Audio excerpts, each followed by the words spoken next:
Commission को chair को respect करते हैं, लेकिन जैसे बिहार में 40 लाखों का ज्यादा आदमी को नाम निकाल दिया और बंगाल में भी करने वाला है। अगर करेगा तो घेराव कर्मसूची करेंगे, पूरा घेराव होगा, पूरा आंदोलन होगा। हम नाम काटने नहीं देंगे, हम नाम डालने नहीं देंगे डिटेंशन कैंप में। जो लोगों ने बाहर में है हम उसको छुड़ा के ले आया, हम कोर्ट केस करके छुड़ा के ले आया। अरे जो आईन है आपका। নমস্কার, আপনারা শুনছেন উত্তরের কণ্ঠ। উত্তরের কণ্ঠ থেকে আমি চিপ্রভাত বসাক, তুফানগঞ্জ, কোচবিহার। পশ্চিমবঙ্গে ভোটার তালিকা সংশোধন করা নিয়ে দিদির যেন মাথায় বাজ পড়েছে। শুধু পশ্চিমবঙ্গ নয়, সারা ভারতবর্ষ জুড়েই ভোটার তালিকা সংশোধন করা হচ্ছে। ভারতের নির্বাচন কমিশন একটি স্বাধীন ও স্বতন্ত্র সংস্থা, এর উপর ভারত সরকারের কোনো নিয়ন্ত্রণ নেই। ভারতের নির্বাচন কমিশন ভোটার তালিকা সংশোধনের একটি গালভরা নাম দিয়েছে SIR ছাড়, অর্থাৎ special intensive voter list revision. ভারতের একটি অঙ্গরাজ্য বিহারে সামনেই ভোট, তার ফলে সেখানে ভোটার তালিকার সংশোধনের কাজ অর্থাৎ সারের কাজ শুরু হয়েছে। আপাতত যে তথ্যগুলো বেরিয়ে এসেছে তা এক কথায় বলা যায় ভয়াবহ। বিহারে 26% ভুয়ো আধার কার্ড, 73 লক্ষ ভোটারের কোনো হদিশ পাওয়া যাচ্ছে না। মনে করা হচ্ছে 41 লক্ষ ভুয়ো ভোটারের নাম ভোটার তালিকা থেকে বাদ যাবে। এই তথ্য সংবাদপত্রে প্রকাশিত হবার সঙ্গে সঙ্গে দীঘায় রথযাত্রা উদ্বোধনে গিয়ে মমতা ব্যানার্জি হঠাৎ করেই সাংবাদিক সম্মেলন করে ভারতের নির্বাচন কমিশন ও মোদী সরকারের বিরুদ্ধে বিষোদ্গার করেছেন। তারই চূড়ান্ত রূপ আমরা দেখতে পেলাম তৃণমূলের 21শে জুলাই শহীদ মঞ্চে মমতা ব্যানার্জি নেচে কুদে বললেন যে ভারতের নির্বাচন কমিশন পশ্চিমবঙ্গে যদি একটা ভোটারের নামও কাটা হয় তবে তিনি নির্বাচন কমিশনের দপ্তর ঘেরাও করবেন। বিজেপি শাসিত রাজ্যগুলোতে নাকি বাংলাভাষীদের উপর আক্রমণ করা হচ্ছে, এই জন্য তিনি ভাষা আন্দোলন শুরু করবেন। ইতিহাস থেকে আমরা জানি বাংলা ভাষা নিয়ে আন্দোলন হয়েছিল বাংলাদেশের ঢাকায়, আসামের শিলচরে এবং বৃহত্তর সিংভূম মানভূমে। মমতা ব্যানার্জি যদি ভাষা নিয়ে আরও একটি আন্দোলন করতে চান তবে তার নামও ভাষা আন্দোলনে লিপিবদ্ধ থাকবে। খুব ভালো কথা, তিনি ভাষা আন্দোলন করুন, আমাদের আপত্তি নেই। আমরা চাই মাননীয় মমতা ব্যানার্জি ভাষা আন্দোলন করুন, নির্বাচন কমিশনের দপ্তর ঘেরাও করুন।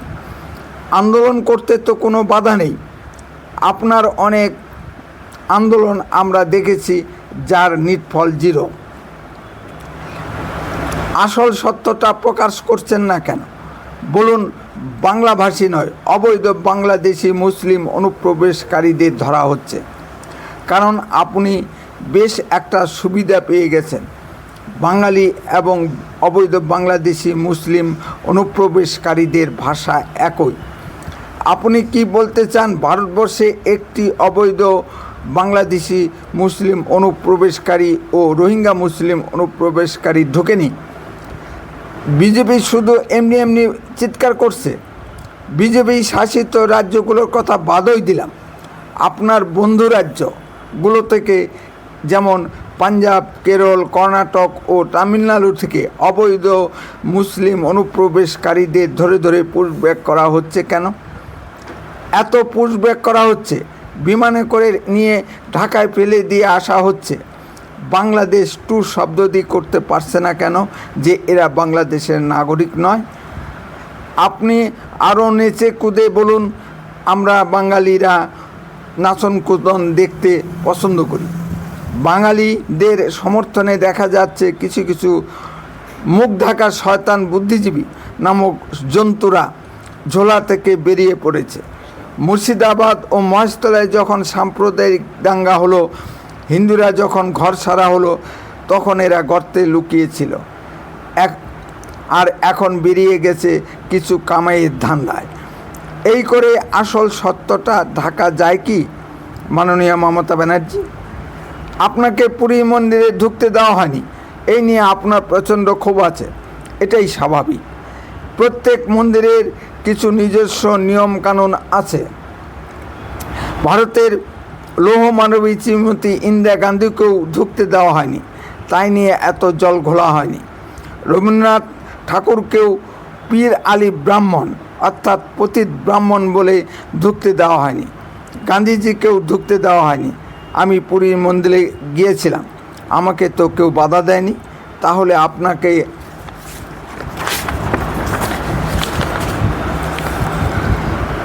বাধা দেওয়া হলো কেন? চিন্তা করুন। ভোটার তালিকার সংশোধনে আপনার এত আপত্তি কেন? বিহারে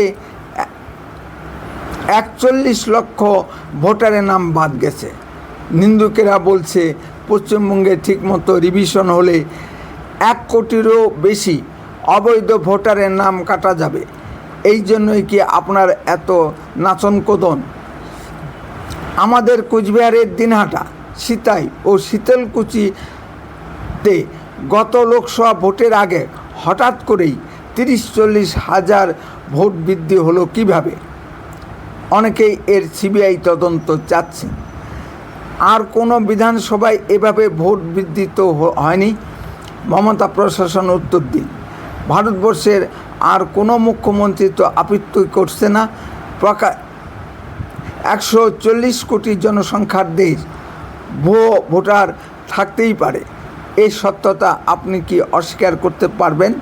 কেন্দ্রীয় স্বরাষ্ট্র মন্ত্রক ও কেন্দ্রীয় নির্বাচন দপ্তর থেকে 2টি পত্র এসেছে, যা আপনি সাংবাদিকদের বারবার দেখাচ্ছেন। পশ্চিমবঙ্গ কি ভারতবর্ষের বাইরে? না আপনি পশ্চিমবঙ্গকে স্বাধীন ভাবেন?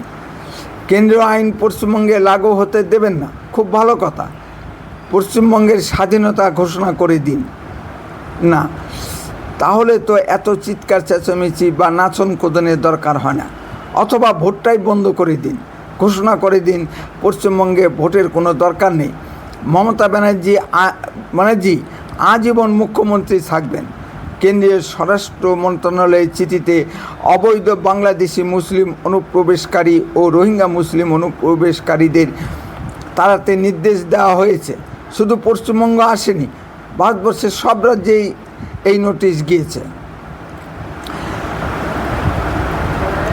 কেন্দ্রীয় স্বরাষ্ট্রমন্ত্রী কি এমন ভুল করেছেন? ভারতবর্ষ কি ধর্মশালা যার যখন খুশি আসবে যাবে? কেন্দ্রীয় নির্বাচন দপ্তর থেকে যে চিঠি এসেছে তাতে পশ্চিমবঙ্গের মুখ্য সচিব শ্রী মনোজ পন্তকে নির্দেশ দেওয়া হয়েছে রাজ্য নির্বাচন দপ্তরকে কেন্দ্রীয় নির্বাচন দপ্তরের মতো স্বাধীন ও স্বতন্ত্র সংস্থা করতে হবে। রাজ্য নির্বাচন দপ্তরের উপর রাজ্য সরকারের কোনো নিয়ন্ত্রণ থাকবে না। কেন্দ্রের অনেক সংস্থা যেমন বিচার বিভাগ, সিবিআই, ইডি, নির্বাচন কমিশন, ভিজিলেন্স দপ্তর স্বতন্ত্র ও স্বাধীন। তাতে কেন্দ্রীয় সরকারের হাতে ঘা লাগে না। আপনার হাতে ঘা লেগেছে কেন? দেখেন তো, মিলিয়ে নিন। রাজ্য নির্বাচন দপ্তর স্বতন্ত্র ও স্বাধীন হলে রাজ্য সরকার আর ভোট কর্মীদের নিয়োগে দফাদারি করতে পারবে না। ভোট গণনা কেন্দ্রে পছন্দ মতো গণনাকারীদের নিয়োগে হস্তক্ষেপ করতে পারবে না।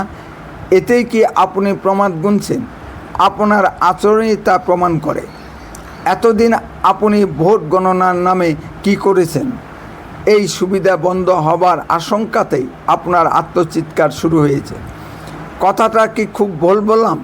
সম্মানিত দর্শক, 21 নির্বাচনে ভোট গণনা কেন্দ্রে কি হয়েছিল সংবাদপত্রের কল্যাণে এ খবর তো সকলেই জানা।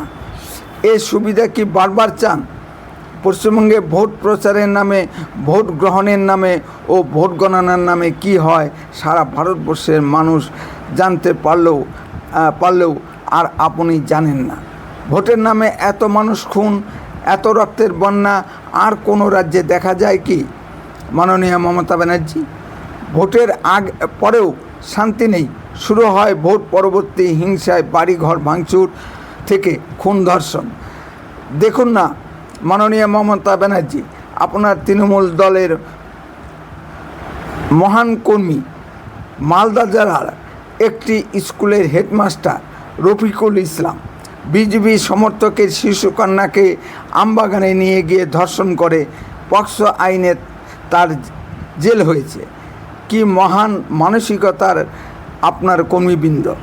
যেখানে একজন বৃদ্ধ হেডমাস্টার রফিকুল ইসলামও ধর্ষণ করে, যুবক মনোজিৎ মিশ্ররাও ধর্ষণ করে, আবার শেখ শাহজাহানরাও পিঠে বানানোর নামে ধর্ষণ করে। আমার পূর্ববর্তী ভিডিওগুলোতে সব পাবেন, দেখে নিতে পারেন। কি বাহারি আপনার কর্মীবৃন্দ! আপনার দলের শিক্ষকরা ছাত্রীদেরকে কোলে বসিয়ে পরীক্ষায় পাশ করিয়ে দেয়। আমি বলছি না, ডক্টর কাকলি ঘোষ দস্তিদার বলেছেন। কেউ কেউ আপনার দলের মহিলা কর্মীদের উলঙ্গ ছবি বানিয়ে পকেটে নিয়ে ঘুরে বেড়ায়। আমি বলছি না, রাজন্না হালদার বলেছেন। আবার আপনার দলের চন্দননগরের এক এমএলএ রাতে ফোন কল করে আপনার দলেরই মহিলা কর্মীদের কুপ্রস্তাব দেয়, এমএলএ হোস্টেলে নিয়ে যেতে চায়। কথাগুলো আমার নয়, আপনার দলের মহিলা কর্মীদের। আমরা বেকুব বাঙালি সেই মমতা ব্যানার্জিকেই ভোট দিয়ে বারবার নির্বাচিত করি। এই বেকুব বাঙালিদের হুঁশ কবে যে ফিরবে? গান্ধীজির মহান বাণী, মুসলিমরা হিন্দু মেয়েদের একটু ধর্ষণ করবেই, হিন্দু মেয়েদের তা একটুখানি সহ্য করতে হবে। ঠিক তেমনি আমাদের মহারানী লক্ষ্মীর ভাণ্ডার দিচ্ছেন, তার বদলে দলের কর্মীরা মহিলাদের একটুখানি ধর্ষণ তো করবেই, মহিলাদের একটুখানি সহ্য করতেই হবে। উত্তরে কণ্ঠ তাৎক্ষণিক কোনো খবরের চ্যানেল নয়, এডুকেশনাল ও ইনফরমেটিভ চ্যানেল। এই চ্যানেল খবরের ভিতর থেকে খবর বের করে আনে। উত্তরে কণ্ঠ সর্বদাই বাস্তব ও সত্য কথা বলে। আরও এই ধরনের ভিডিও পেতে দয়া করে এক্ষুনি চ্যানেলটিকে সাবস্ক্রাইব করুন, বেল আইকনে ক্লিক করুন, আপনার মূল্যবান মতামত কমেন্টে লিখুন। যদি ভিডিওটি ভালো লেগে থাকে তাহলে আপনি আপনার বন্ধু মহলে ভিডিওটি শেয়ার করুন। উত্তরে কণ্ঠ দেশের কথা বলে, দশের কথা বলে। আপনারা চোখ রাখুন উত্তরে কণ্ঠের পর্দায়।